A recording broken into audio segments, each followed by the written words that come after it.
Hey everyone, it's Eric with your Type A Tribe Daily blog tip, and this one comes from Flynn Zager from Online Optimism. And Flynn says, including actual numbers that describe the size of your audience in your initial contact message will make a reply far more likelier. An agency gets pitched several times a day, so you want to make it as easy as possible for them to make a decision. So this is a great tip from Flynn. Thank you for submitting it. And what I thought of when I read this tip was just your traditional e-commerce transaction, right? That's what you're doing here with this agency is you're creating a transaction or you're initiating a transaction.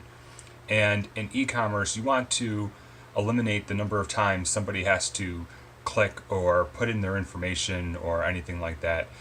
Basically eliminate any barriers to from them to complete the transaction. And that's what you're doing here with this agency. You're starting a transaction and you want to eliminate the barriers. So if you pitch an agency and say, hey, I want to work with you, here's my blog. Well, they have to then go look at your site, figure out what it's about, figure out what your follower count is, click over to your Twitter profile and your Instagram profile and look at the counts and everything. And they're busy people. It's all stuff that you could just do, especially if you're pitching multiple agencies at once.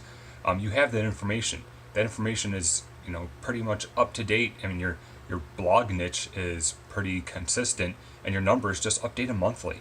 So include that information in the first pitch, and be pretty specific about it. We were working with a client recently and talking about their email list, and they said, "Oh, that email list isn't that big. There's only 500,000 people on it." And to most people, 500,000 is a big list, but they have another one that has 4 million people on there.